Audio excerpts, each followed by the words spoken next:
Football বিশ্বকাপ উন্মাদনার মধ্যে এই যে যশোরের তৌহিদি জনতা, তারা কিন্তু একটা কাজ করছে, প্রশংসার কাজ করছে, যেটার জন্য কিন্তু তাদেরকে তারিফ করতেই হবে। তৌহিদি জনতার বাধায় যশোরে বন্ধ হলো ঈদগাহ মাঠে বিশ্বকাপের ফাইনাল প্রদর্শন। একেবারে দুর্দান্ত খবর, তাই না?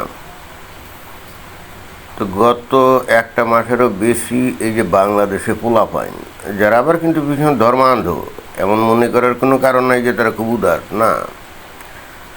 তো যদিও তারা নিজেরাও জানে, হুজুরের কাছ থেকে শুনছে যে এই ফুটবল খেলা বা ক্রিকেট খেলা এগুলো দেখা হারাম, তারপরেও বাংলাদেশের এই মানে পোলাপাইনগুলা এই কী যে উন্মাদনা তারা দেখাচ্ছিল, গায়ে সব কি আর্জেন্টিনার জার্সি, ব্রাজিলের জার্সি এরকম, তারপরে স্লোগান দিত, মিছিল করতো, পতাকা ট্যাঙ্গাতো ইত্যাদি, কত কিছুই আমরা দেখলাম।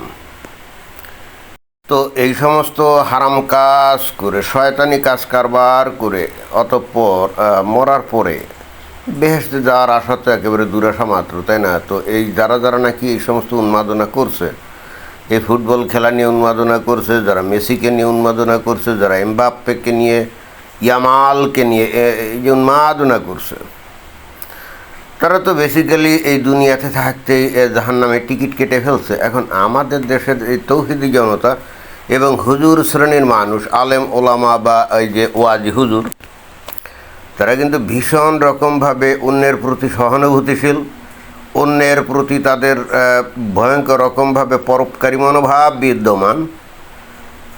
তাদের লক্ষ্য এবং উদ্দেশ্য, তারা নিজেরা তো ভেস্তে গিয়ে 72 হুর পাবে, কিন্তু সেই সাথে ওই দেশের বাকি লোকগুলোও যাতে ভেস্তে যায় এবং কেউ যাতে জাহান্নামের আগুনে না পড়ে, এই জন্যে তাদের হৃদয় কিন্তু আকুল হয়ে যায়। তো এই জন্যে কী করছে তারা, যেখানে যেভাবে পারছে এই যে ফুটবল উন্মাদনা এগুলো ঠেকানোর জন্য তারা বিভিন্ন জায়গায় পতাকাও ছিঁড়ছে। এবং গতকাল ফাইনাল খেলা ছিল আর্জেন্টিনা এবং স্পেনের মধ্যে, স্বাভাবিকভাবে উন্মাদনা তো তুঙ্গে উঠবে। এবং এই হেতু বাংলাদেশের বিভিন্ন জায়গায় মোড়ে মোড়ে, পাড়ায় মহল্লায় বড় বড় ওই যে স্ক্রিনে প্রজেক্টর দিয়ে একেবারে বড় পর্দায় খেলা দেখার ব্যবস্থা করা হয়েছে। সেখানে শত পোলাপান জড়ো হয়েছে, তারা পিকনিকের মোড়ে রান্নাবান্না করে খাদ্য খেয়েছে। তো যারাই এই কর্মকাণ্ডে জড়িত ছিল, স্বাভাবিকভাবে এরা তো একেবারে জাহান্নামের আগুনে পুড়তো, মানে জাহান্নামে যাইতো। তো যশোরের ক্ষেত্রে একটু ব্যতিক্রম ধর্মী ঘটনা ঘটেছে, অন্য জায়গায় হয়তো সাহস পায় নাই। তো যশোরের তৌহিদি জনতা কিন্তু পোলাপাইনদের এই সমস্ত কাজকর্ম দেখে তাদের হৃদয় হু হু করে কেঁদে উঠেছে। এবং সেই হেতু তারা যে জায়গায়, যে যশোরের কোনো একটা জায়গায় যেখানে এরকম ওই বড় স্ক্রিনে এরকম খেলা দেখানোর আয়োজন চলছিল, পোলাপান জড়ো হয়েছিল, তো তৌহিদি জনতা সেখানে গিয়ে হামলা ভাঙচুর এইগুলা করে এবং এগুলো একেবারে প্রকাশ্যে পুলিশের সামনেই করে। এবং পুলিশ কিন্তু এদেরকে কোনো রকম বাধা দেয় না, দিবেও বা কেন? কারণ পুলিশরাও তো জানে এই তৌহিদি জনতা যে কাজ করছে এটা তো খারাপ কিছু করছে না, এটা তো আসলে ইসলাম অনুযায়ী সঠিক কাজই করছে। এবং তারাও তো মুসলমান, অর্থাৎ এই পুলিশগুলো তারা কি মুসলমান না? তারাও তো বেহেশতে গিয়ে 72 হুর চায়। তো তারা কি এই তৌহিদি জনতার এই ইসলামের কাজের বা ইসলামের যে সেবা, এটা যদি করতে থাকে তারা কি বাধা দিবে নাকি? না, তারা কিন্তু বাধা দেয়নি। ফলত সেখানে কিন্তু এই খেলা দেখতে পারে না। যদিও এটা একদিকে ওই পোলাপাইনগুলার কিন্তু সাপে বর হয়েছে, কারণ অবশ্যই যারা নাকি এই খেলা দেখার আয়োজন করছিল যশোরে, একটা সিংহভাগ ছিল হয়তো আর্জেন্টিনার সাপোর্টার, রাইট? তো এখন দুঃখজনকভাবে এবং একই সঙ্গে লজ্জাজনকভাবে আর্জেন্টিনা পরাজিত হয়ে গেছে।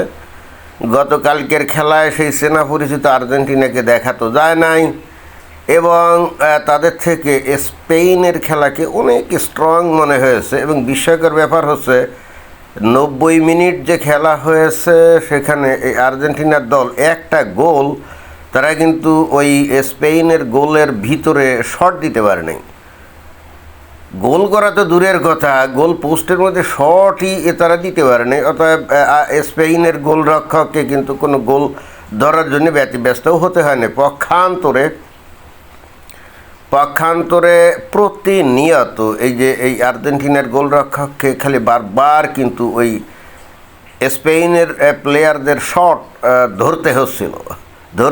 তা তো কত 11-12টা তো ধরছেই, এবং অত্যন্ত দক্ষতার পরিচয় দিয়েছে এই গোলরক্ষক। যদি সেটা না করতো তাহলে 1-0 গোলে মনে হয় জিতছে। তো ওইটা কিন্তু 4-5-0 গোলে জিততে পারতো ওই স্পেন, 4-5-0 গোলে জিততে পারতো, কিন্তু 1-0 গোলে জিতছে। তো এখন আলটিমেটলি কী হলো, এই পোলাভাইনগুলো কী হতো, এই তাদের পছন্দের দল হেরে যাওয়াতে তারা ক্ষিপ্ত হয়ে আশেপাশে ভাঙচুর করতে পারতো, কারণ তখন তো হিতাহিত জ্ঞান থাকে না, তাই না? ইত্যাদি সব কিছুই কিন্তু এই তৌহিদি জনতা বুঝছে। আবার বুঝছে। আবার অনেকে দেখলাম যে ওই যে ইয়ামাল আছে না, অল্প বয়সে যে পোলাটা এখন রাইজিং স্টার, ফুটবল স্টার, ওই যে স্পেনের, তার জন্য অনেকে দোয়া খায়ের করলো। আবার একটা খবরে দেখলাম যে ইয়ামাল নাকি ওই যে টাটু আঁকে না তার শরীরে, কারণ ইসলামে নাকি এটা হারাম। তা ওই ফুটবল খেলাটাই যে হারাম এইটা সে জানে না। হ্যাঁ, টাটু আঁকা হারাম এটা জানে, কিন্তু ফুটবল খেলা যে হারাম এটা আবার সে জানে না। তাই না? কী ভয়ঙ্কর মানে মুনাফে কি আর কি। এখন বাংলাদেশের অনেক পাবলিক হঠাৎ করে এই ইয়ামালের ভক্ত হয়ে গেছে, কারণ এই ইয়ামাল হচ্ছে মুসলমান। তো এটাই আমি মাঝে মাঝে বুঝি না, যে বাংলাদেশের মানুষ এত ধর্মান্ধ, আবার অ্যাট দ্য সেম টাইম তারা হারাম কাজের প্রতি এত আসক্ত, এবং যারা নাকি হারাম কাজ করে তাদের জন্য তারা মারামারি করে, তাদের জন্য তারা উন্মাদনা করে। এইটা আসলে কী ধরনের সাইকোলজিক্যাল মাইন্ড সেট আপ, এটা বুঝে ওঠা খুবই কষ্টকর। তবে হ্যাঁ, যশোরে যে তৌহিদি জনতা যে কাজটা করছে, এই যে মনে করেন যে এই যেখানে ফুটবল খেলা এরকম প্রদর্শনী করে দেখার আয়োজন করেছিল ছেলেপেলেরা, তাই না? তাদেরকে অন্তত কিছুটা গুনাখাতা করা থেকে তো দূরে রাখতে পারছে নাকি। যদিও কতটা দূরে রাখতে পারছে কে জানে, কারণ ওই যেখানে আয়োজন করেছিল মাঠে, এবং তাও আবার কি ঈদগাহ মাঠে। তাই তো খুবই অন্যায়। যেখানে নাকি ঈদের জামাতের নামাজ হয় বা কেউ মারা গেলে সেখানে জানাজা পড়ায়, তো সেখানে গিয়ে এরা হারাম কাজ করবে, এইটা তো তৌহিদি জনতা মানতে পারে না। তো এখন হয়তো বা তাদের গুনাখাতা কমাতে পারছে মনে হয় না। ওখানে তারা খেলা দেখা আয়োজন করতে পারে না, সো হোয়াট, তারা তো নিশ্চিতভাবেই বাড়ি গিয়ে বা যাদের বাড়িতে বসে তারা নিশ্চয়ই খেলা দেখছে। এমন না যে খেলা দেখা থেকে এই তৌহিদি জনতা এদেরকে বিরত রাখতে পারছে। তবে হ্যাঁ, এই যে আর্জেন্টিনা হেরে যাওয়ার কারণে এই পোলাভাইনগুলো উত্তেজিত হয়ে উল্টাপাল্টা আকাম খুকাম বিশৃঙ্খলা করতে পারতো গভীর রাতে, না? সেটা থেকে কিন্তু রক্ষা করতে তৌহিদি জনতা এটা কিন্তু বলতেই হবে, এবং এটা কিন্তু তৌহিদি জনতার একটা বিজয়। এবং আশা করব আজ থেকে 4 বছর পরে আবার নতুন করে যখন বিশ্বকাপ চালু হবে, ইন দি মিন টাইম বাংলাদেশের মধ্যে হয়তো ইসলামী শাসন চালু হয়ে গেলে বিস্ময়ের কিছু থাকবে না। তখন হয়তো পোলাভাইনরা এই সমস্ত এই ইহুদি নাসারা কাফেরদের এই কুফুরিপূর্ণ খেলা বা কুফুরি কাজ কামের প্রতি তাদের যে আসক্তি, এটা থেকে অনেক দূরে সরে যাবে। আর যদি তারপরেও কেউ কিছু করে উল্টাপাল্টা, তাহলে ওই যে আফগানিস্তানে তালেবান শাসকরা যেমন ধরে বেত্রাঘাত করে না, সেটাই করা হবে এবং সেটাই করা উচিত। ধন্যবাদ।